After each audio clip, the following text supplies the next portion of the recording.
This is an M-rated game, so viewer discretion is advised. I'm not kidding, kids. This is my most violent review ever. So my younger subscribers should click away now. MadWorld.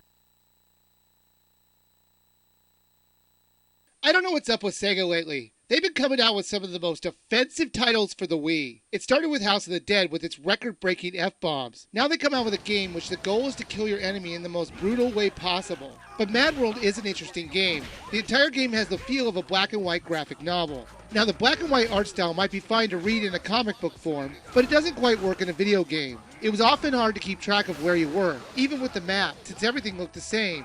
The story starts off pretty simple, but gets more complex as the levels progress. But like usual, I'm not going to spoil anything. But basically your name is Jack, and you're in a TV show that rewards violence. You get sponsored by the Roman numeral 13, who is a division of the evil characters in Kingdom Hearts.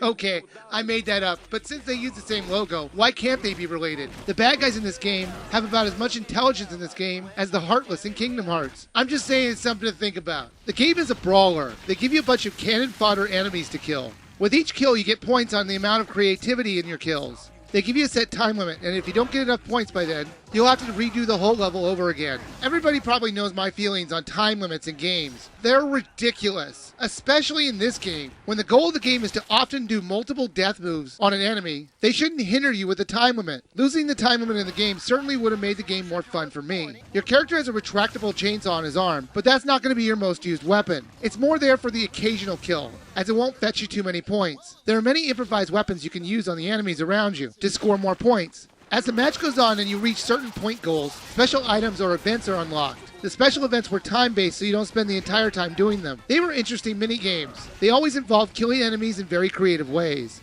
They use the motion controls to pull off special moves when the enemies are stunned. Although all the waggling that you're asked to do can get really tiring since you have to kill a lot of random fodder bad guys. You'll travel the map fighting other players and bosses. Occasionally you'll have to ride your bike to other parts of the map. These sections were a nice break from the normal routine, but killing the enemies was way too easy and at times it got boring. There are bosses that you have to fight at the end of every level, and they were all very unique, as each one would have a different fighting style and the way you'd have to defeat them.